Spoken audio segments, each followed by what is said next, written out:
Hello friends, in the last lecture we discussed about 1 address instructions, 2 address instructions and 3 address instructions. And today we are going to talk about uh, how to design an instruction set and what are the issues involved while designing an instruction set. I hope you remember what an instruction set is. Instruction set is a set of instructions which your processor can understand and execute. But when I'm saying the processor can understand the instructions, it means it can decode those instructions and convert those instructions into control signals. So, the instruction set defines many of the functions performed by the processor. The instruction set is the programmer's mean of controlling the processor. This is very important. Programmer is going to give the instructions. That's why we can call instruction set as programmer's means of controlling the processor. And programmer requirements must be considered in designing the instruction set. So when we are trying to design an instruction set, we have to consider the limitations of processor and we have to consider the requirements of the programmer. These are the main design issues. First one is operation repertoire. It means how many and which operations to provide and how complex operations should be. So operation repertoire will contain all the operations which can be performed by your processor. So it can be something like addition, subtraction, multiplication, division, or you can take any other operations like comparison, uh, returning boolean values, checking the conditions. So these operations and how complex these operations should be, that should be decided first. The scope of operations should be decided first. Then the next fundamental issue is data types. The various types of data upon which operations are going to be performed, that is also important. Next is instruction format, instruction length. See, when we are talking about instruction format, we need to think about what should be the instruction length, number of addresses, and what should be the size of different fields, and how many bits should be allocated to the address field, and how many fields should be there. This is again one of the design issues. Next issue is registers.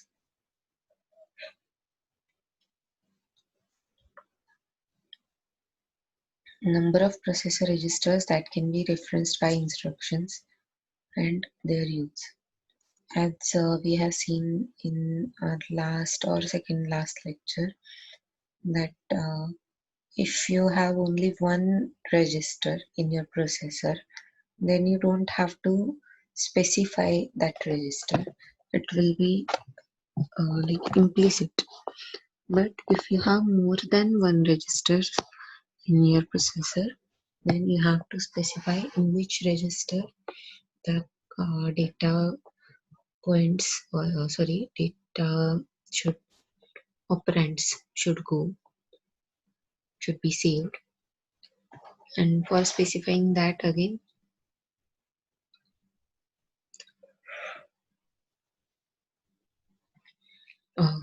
for specifying that we are going to need a few bits. So this is also very important. And last one is addressing.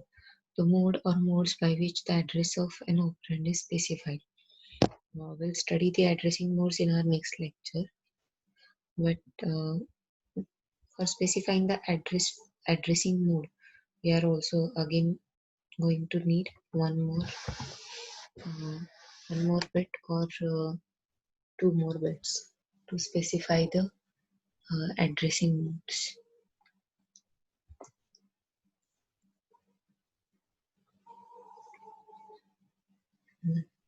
When we are talking about operands, there are four types of operands.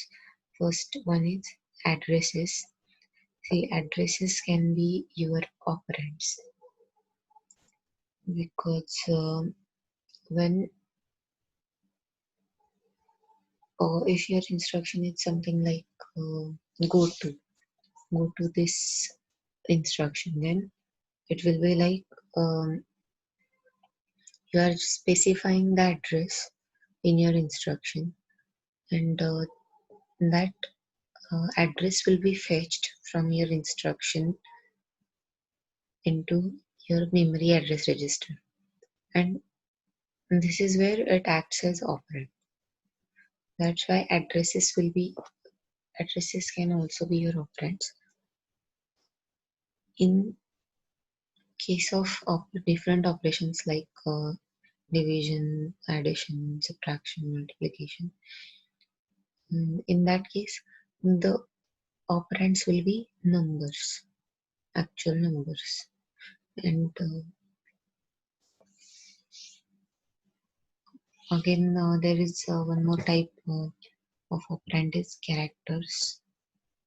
If you are comparing characters, or if you are comparing some whether something is like if you ask the user to enter something, and if you're checking whether that password is correct or wrong, in that case the operand will be your characters.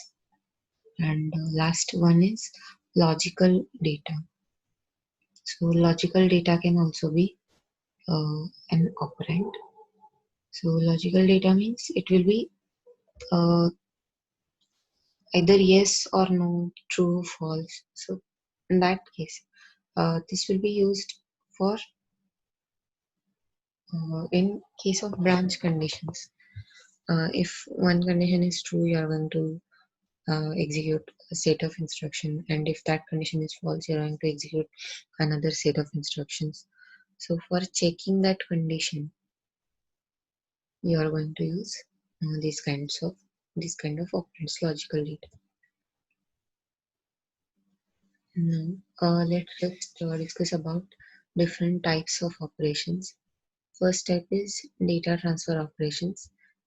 This will include all the operations which are data transfer operations. So data can be transferred from your processor to memory, from your memory to processor, or from processor to your directly to IO module, or from IO module to your processor. Okay, so all these operations will be included in data transfer operations. Next one is arithmetic operations. See, here you can see the different operations which are included in different types. So data transfer operations will be move, transferred word or block from source to destination, store, load. Load means fetch. Transferred word from memory to processor. Um, or exchange. Exchange means swap contents of source and destination. See, these all are data transfer operations. Now here you can see different arithmetic operations: add, subtract, multiply, divide, absolute, negate, increment, decrement. See, all these are arithmetic operations. The data transfer instruction must specify following things: location of the source and destination operands must be specified. Each location could be memory, a register, or the top of the stack. The length of data to be transferred must be indicated. The mode of addressing for each operand must be specified. See, when we study the different addressing modes, we will be able to understand why it is important, the mode of addressing.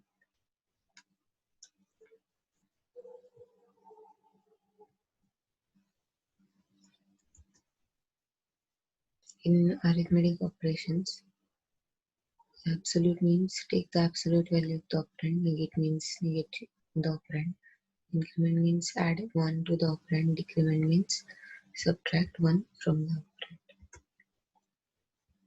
In logical operations, these operations are included: AND, OR, NOT, XOR, arithmetic shift, rotate.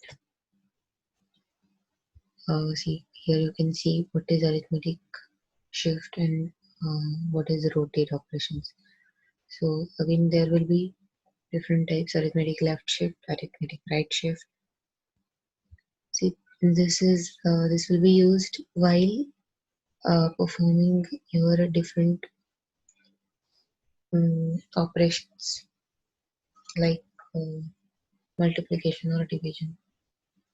When we are performing multiplication and division on binary numbers, we are going to need these kinds of operations: arithmetic left shift, right rotate. So all bits are shifted one bit, and the last bit is made the MSB, and opposite will be left rotate. See, these are logical operations: AND, OR, NOT, XOR, test specified conditions, set flags based on the outcome. So these are different logical operations.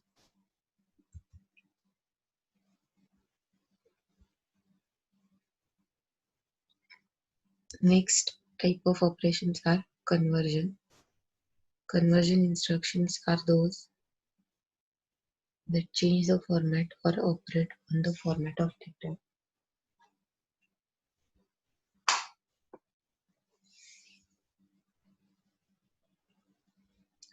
So its example is converting from decimal to binary. Or it can be from binary to decimal. See, when you are entering the number, you are entering it in decimal form, but your computer is converting it into binary forms so that it can operate on it. And after performing those operations, it will return the result again in decimal form so that you can understand the result. So here we have performed conversion.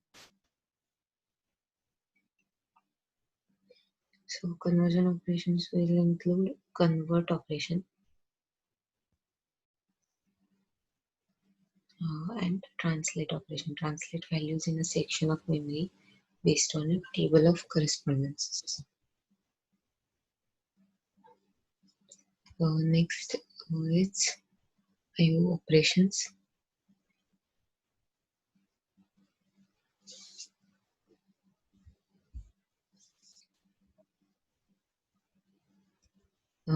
So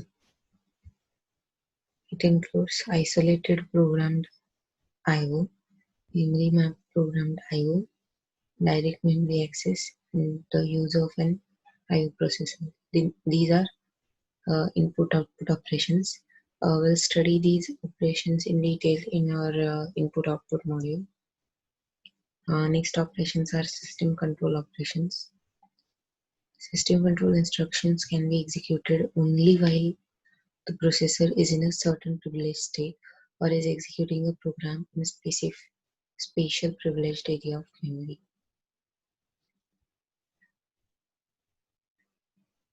These instructions are reserved for the use of the operating system. So it's like, and I think when you're booting your computer, you must have seen there is a boot menu, and see that can be only operated while you are booting your computer. So this is one of the system control operations. Okay, so your processor needs to be in that certain privileged state so that it can execute those instructions. Okay, these instructions are reserved for use of operating system. Its example is a system control instruction may read or alter a control register. See, up until now, what we are studying is the control registers will be uh, control registers will be set uh, by the conditions. If this condition is true, then the control register will have some value. If the condition is false, then control register will have another value. But the system control instruction, if there is a system control instruction, it can alter this control register also.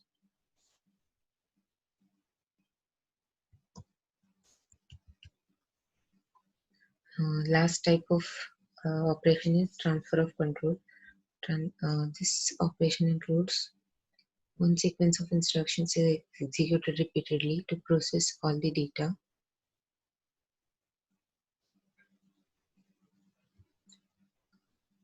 Next one is decision making. So based on some condition, the decision is made whether where to transfer the control.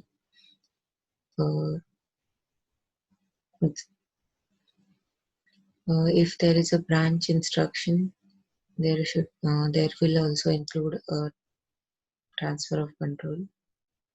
If there is skip operation, then increment PC to skip next instruction, or these are your transfer of control operations.